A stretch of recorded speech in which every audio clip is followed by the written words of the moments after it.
गरीबों का जो हक है, उनका वोट जो है, उनसे चोरी कर मत बोलिए। टाइम आएगा हम आपको पकड़ेंगे। सुना? ओके, नमस्कार।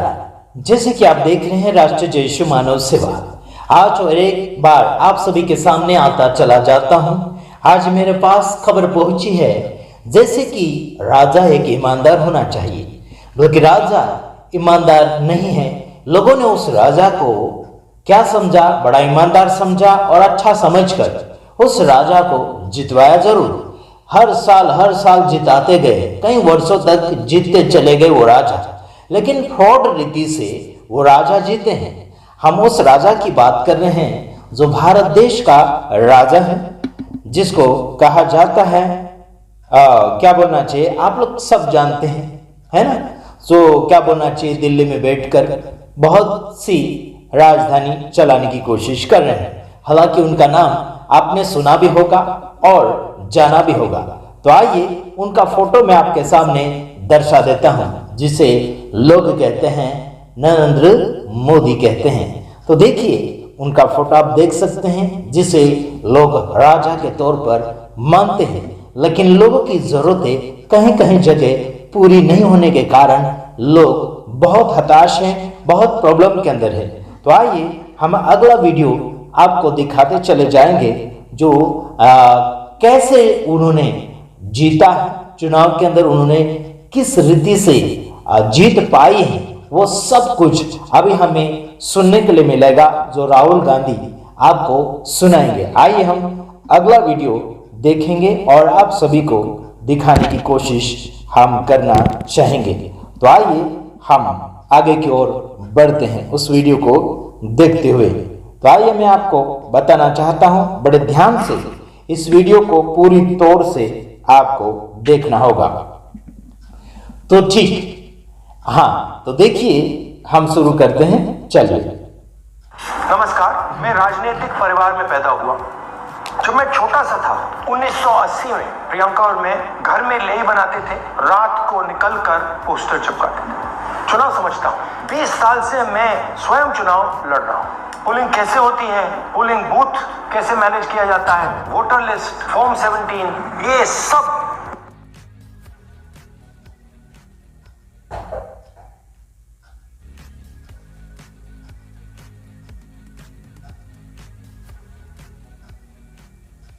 मैं गहराई से समझता हूँ। कुछ समय पहले हमें दाल में काला लगा। चुनाव के नतीजे आते थे, मूड एक तरीके का होता था, रिजल्ट दूसरे तरीके का। मुझे याद है उत्तराखंड में हम चुनाव हारे। बाद में मैंने कैंडिडेट से पूछा कि जहां रोड शो हुआ था वहां जाके देखिए हमें कितने वोट मिले। हजारों लोग आए थे पोलिंग बूथ में, किसी ने वोट। देखो, हजारों लोग आए थे वोट देने के लिए, लेकिन उसमें कुछ भी उन्हें नहीं मिला, ऐसे बयान सामने आ रहा है। लेकिन फ्रॉड पना किया गया, किसमें, मशीनों में फ्रॉड पना किया गया और सारे वोट यानी कि सारे मतदान कहां गए, भाजपा पार्टी में गए। आइए सुनते हैं। किसी ने वोट नहीं किया, यह असंभव था, यह हो ही नहीं सकता। उसके बाद छत्तीसगढ़ और मध्य प्रदेश के रिजल्ट, हमें लगा कुछ ना कुछ मिलेगा, गलत हो रहा है। 2018 में मध्य प्रदेश में चुनाव होता है, हम जीतते हैं, हमारी सरकार चोरी हुई थी। 2023 में चुनाव होता है, मैंने अपने आंखों से भारत जोड़ो यात्रा में देखा, भयंकर एंटी इनकम्बेंसी, और हमें 65 सीट मिलते हैं। इम्पॉसिबल, हो ही नहीं सकता। काफी महाराष्ट्र में पहली बार हमें सबूत मिला, विधानसभा और लोकसभा के बीच में जादू से नए वोटर आते हैं, और जहां भी इन नए वोटर्स ने वोट किया वहां वोट बीजेपी को गया। महाराष्ट्र चुनाव के बाद जब हमें डाउट हुआ, हमारे गठबंधन के सारे नेताओं ने प्रेस कॉन्फ्रेंस किए और हमने इलेक्शन कमीशन से कहा कि आप हमें वोटर लिस्ट दीजिए, वीडियो रिकॉर्डिंग दीजिए। इलेक्शन कमीशन ने मना किया, ना उन्होंने हमें वोटर लिस्ट दी और ना उन्होंने वीडियो रिकॉर्डिंग दी। डाउट हुआ, क्यों नहीं दे रहे, क्या कारण है? तो हमारे दिमाग में सवाल उठा, क्या इलेक्शन कमीशन बीजेपी की मदद कर रहा है? क्या इलेक्शन कमीशन ही इलेक्शन को चोरी करवा रहा है? इसके बाद देखो, चोरी की बात आ गई है और एक दोष लग चुका है उस राजा के ऊपर, जिसने पब्लिक को गुमराह किया और पब्लिक को जानबूझकर तकलीफ में गिराया। आज मैं किसी का विरोध नहीं कर रहा, बल्कि जो खासियत बात है वही बातें सामने रख रहा हूँ कि उन्होंने धोखा दिया है पब्लिक को, और ये सामने आया है। धोखा दिया गया, चोरी किया गया। चोरी करना कोई भी शास्त्र नहीं सिखाता है, और राजनीतिक में भी चोरी नहीं करना चाहिए। और हालांकि संविधान भी ईमानदारी से चलने के लिए इजाज़त देता है, झूठ के खिलाफ में ज़रूर हम बोल सकते हैं। तो आइए और आगे सुनते हैं क्या खबर हमें मिल रही है। हाँ, के बाद हमने एक टीम सेटअप की और हमने उन्हें कहा कि आप जाइए, एक कंस्टिट्यूएंसी में जाके ढूंढिए, सच्चाई ढूंढिए, किस प्रकार से चीटिंग की जा रही है, किस प्रकार से ये काम किया जा रहा है और कौन कौन इस काम को कर रहे हैं। सबसे महत्वपूर्ण बात यह है कि इलेक्शन कमीशन डिजिटल डेटा नहीं देता है, फिजिकल डेटा देता है। मतलब लाखों कागज में वोटर लिस्ट दे देगा, मगर डिजिटल वोटर लिस्ट किसी को कभी नहीं देता। क्यों नहीं देता? कारण क्या है? कारण है कि अगर डिजिटल डेटा मिल जाए तो इलेक्शन कमीशन की सच्चाई पूरे देश को पता लग जाए। हमने टीम को बताया, मैंडेट दी कि आप जाके चेक कीजिए, आप 5-7 सीटों पे पता लगाइए कि चीटिंग हुई, और अगर हुई तो कैसे हुई। टीम ने हमें एक दिन बताया कि 5-7 सीटों पे काम किया ही नहीं जा सकता। क्यों? मैंने उनसे पूछा क्यों नहीं किया जा सकता। उन्होंने मुझे ये कागज दिखाया। ये जो कागज हैं, ये एक लोकसभा के कागज नहीं है, ये एक विधानसभा के कागज है, और इन कागजों को हमने मैन्युअली सॉर्ट करना पड़ा। और पूरा का पूरा काम जो हुआ है, इसमें 6 महीने लगे हैं, और एक असेंबली सीट में हम ये काम कर पाए हैं। क्यों? क्योंकि डिजिटल डेटा नहीं दिया जाता। अगर इलेक्शन कमीशन ने हमें डिजिटल डेटा दिया होता तो हम ये कार्रवाई पूरे देश में, हर लोकसभा में, हर विधानसभा में 15 मिनट में करके दिखाते थे। हमारे पास अनलिमिटेड रिसोर्सेज नहीं है, इसलिए हमने ये रिसर्च सिर्फ एक लोकसभा में, एक विधानसभा सीट में की। मगर मुझे अब पूरा भरोसा है कि ऐसी 100 से ज्यादा सीटें हैं हिंदुस्तान में। जो यहाँ हुआ है उन सीटों में भी हुआ है। और याद रखिए, अगर बीजेपी को 10-15 सीटें कम आती तो आज नरेंद्र मोदी प्रधानमंत्री नहीं होते, इंडिया गठबंधन की सरकार होती। देखो यार, झूठ करके जीत पाई गई है, जिसके बारे में लोग सुनते भी हैं, और सोशल मीडिया के ऊपर कहीं भी उनकी आदर सम्मान नहीं की जा रही है। हालांकि हम भी कई बार उनका विरोध कर चुके हैं। जो जनता का हित का नहीं चाहते हैं, उसका विरोध हम भी चाहते हैं और हम भी करते हैं, और उसको हटा देने की बात भी करते हैं। हालांकि उम्र के हिसाब से पदवी से रिटायरपना लेना चाहिए, और क्या बोलना चाहिए, इस्तीफा देने का उनका समय आ चुका है, और वो देना भी चाहिए।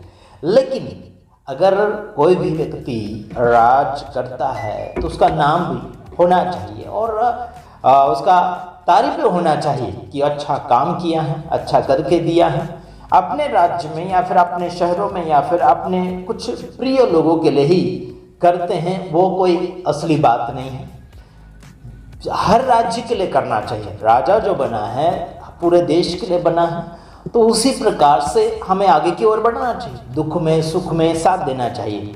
लेकिन आगे क्या हुआ देखते हैं, चलो सुनते हैं।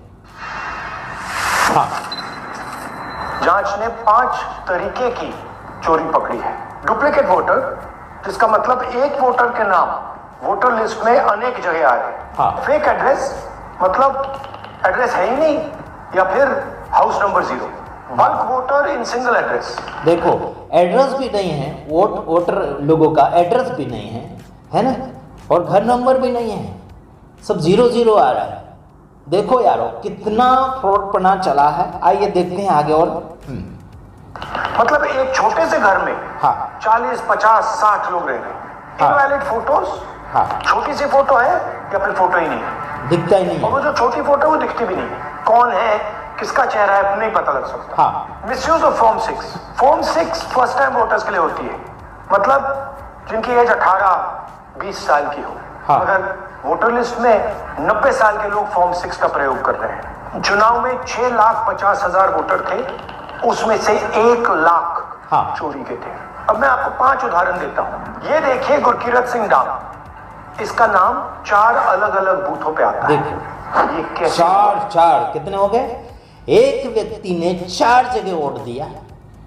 ऐसा फ्रॉडपना आ चुका है सामने। एक व्यक्ति ने 4 जगह वोट दिया है, तो आप कैसे, है ना, उन्हें जानो, समझो, परखो, सच और झूठ क्या है सामने नजर आ रहा है। एक व्यक्ति के, है ना, 4 वोट कहाँ कहाँ दिए उन्होंने, चलो देखते हैं और क्यों हुआ। एक और उदाहरण, विशाल सिंह, वाराणसी में वोटर लिस्ट में नाम है और बेंगलोर में 2 बार देखो वोटर लिस्ट में नाम आता है। क्या ये अलग अलग राज्य में वाराणसी में वोट कर रहे हैं या बेंगलोर में वोट कर रहे हैं, हाँ, या दोनों जगह वोट कर रहे हैं। हाँ। एक और उदाहरण देखिए, हाउस नंबर 0।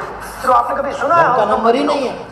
हमने तो नहीं सुना था, मगर बेंगलोर में हजारों हाउस नंबर 0 है वोटर लिस्ट पे। हाउस नंबर 35 की कहानी सुनिए, छोटा सा घर है, हाँ, ज्यादा से ज्यादा 4 लोग रह सकते हैं, मगर इस 35 में 80 लोग वोटर लिस्ट में रजिस्टर्ड है। ये एआरओ ने कैसे अप्रूव किया, क्यों अप्रूव किया, पता लगाना है। अच्छा, अब ये देखिए वोटर लिस्ट, इनकी फोटो देखिए, या फोटो है ही नहीं, या फिर छोटी छोटी फोटो है जो दिख नहीं सकती। हाँ, इन वोटर फोटो भी नहीं दिखता है। दिया गया है। अब मैं आपको बताता हूं शकुन रानी की कहानी। फर्स्ट टाइम वोटर बनी है, 70 साल की आयु है। हाँ, एक बार फॉर्म 6 का प्रयोग किया और उसके कुछ ही महीने बाद दूसरी बार फॉर्म 6 का प्रयोग होता है। हाँ। 2 बार इनका नाम वोटर लिस्ट में आता है और फर्स्ट टाइम वोटर की लिस्ट में आता है। ये फर्स्ट टाइम वोटर हो ही नहीं सकते। तो क्या शकुन रानी जी ने वोट किया या किसी और ने शकुन रानी जी के लिए वोट किया? ये ही छुपाने के लिए सीसीटीवी का डेटा हमें नहीं दिया जाता है। और ये शकुन रानी जी अकेली नहीं है, ऐसे हजारों लोग हैं जिन्होंने फॉर्म 6 का प्रयोग करके 2-3 बार वोटर लिस्ट में नाम डाला है। हमने पहले व्यक्ति 2-3 इलेक्शन बार कमीशन से इलेक्ट्रॉनिक वोटर लिस्ट मांगी थी, सीसीटीवी फुटेज मांगी थी, उन्होंने अपना काम नहीं किया, हमें नहीं दिया। फिर हमने अपना इन्वेस्टिगेशन कराया, आरटीआई भरे और हमारे पास डेटा आया। भाई और बहनों, सच्चाई यह है कि हिंदुस्तान में इलेक्शन कमीशन और बीजेपी मिलकर इलेक्शन चोरी कर रहे हैं। हाँ, ये पूरा का पूरा सबूत ब्लैक एंड व्हाइट चोरी पकड़ा गई। आज हमने आपको दिया है।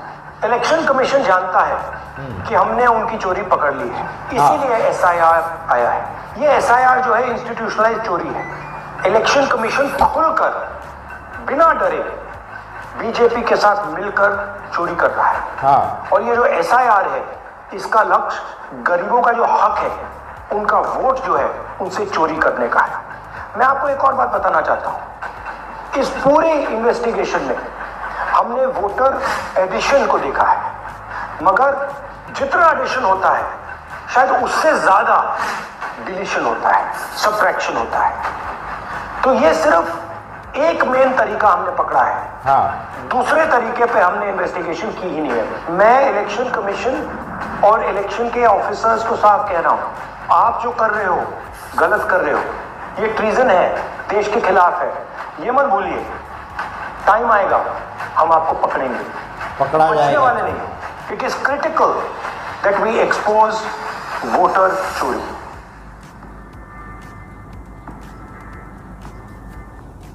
सुना आप लोगों ने, इस वीडियो में जो भी आपने सुना है वो राहुल गांधी ने सच बातें प्रकट करी हैं और सच को मानने के लिए आपको विश्वास करना ही पड़ेगा। मेरे यानो, हमें राजा चाहिए, ईमानदार राजा चाहिए। देश भर में राजनीतिक करने वाले एक ईमानदार होना चाहिए और सच्चे होना चाहिए और जनता की हित के लिए होना चाहिए और जनता को सही मार्गदर्शन में ले जाना चाहिए। लेकिन कुछ जगह हमने देखा कि 4 जगह, 3 जगह अलग अलग राज्य में वोटर वोट दे रहे हैं। मतलब ये कौन से राज्य में ये बटे हुए हैं, समझ लीजिए अलग अलग जगह, कोई एक गुजरात में हो गया, कोई और अलग अलग राज्य में हो गया। जैसे कि आपने देखा वीडियो के अंदर कि अलग अलग राज्य में उनका नाम आ रहा है। कुछ लोगों के फोटोस नहीं है, कुछ लोगों के फोटो अगर है तो वो धुंधला दिख रहा है और छोटा दिख रहा, जिसका कोई पहचान नहीं आ रहा है। और कुछ लोगों के घर के नंबर नहीं है, समझ रहे हैं मेरे भाई बहनों। और ऐसे करके कई वर्षों तक इन्होंने राज चलाने की कोशिश करी, आगे भी ये कोशिश कर रहे हैं। लेकिन जो ईमानदारी जो है हमेशा वो विजेता की ओर ले जाती है ईमानदारी। सच जो है वो नाश की ओर, बर्बादी की ओर यानी कि नहीं ले जाती। झूठ जो है वो बर्बादी की ओर ले जाता है। सच जो है बर्बादी से बचाता है और झूठ जो है बर्बादी में ले जाता है। तो इसीलिए कहता हूँ कि सुनामी राजा बनना चाहिए। सुनामी का मतलब है अच्छा नाम उसका होना चाहिए, उसका आदर सम्मान होना चाहिए। ऐसा किस रीति से हो पाएगा? अगर अच्छे कार्य करेंगे लोग आपको सुनाम से पुकारेंगे, आपके कर्मों के हिसाब से नाम देंगे कि वो अगर आप भला करें तो भला व्यक्ति है करके भले नाम से पुकारा जाएगा। तो बस इतना ही। अगले वीडियो में हम आएंगे, तब तक के लिए आप सभी से मैं विदाई लेना चाहता हूँ। नमस्कार। अगर आप इस चैनल में नए हैं तो ज़रूर जुड़िए और आगे की ओर इस वीडियो को शेयर कीजिए। आप सभी का भला हो और दूसरे का भी भला हो। God bless you.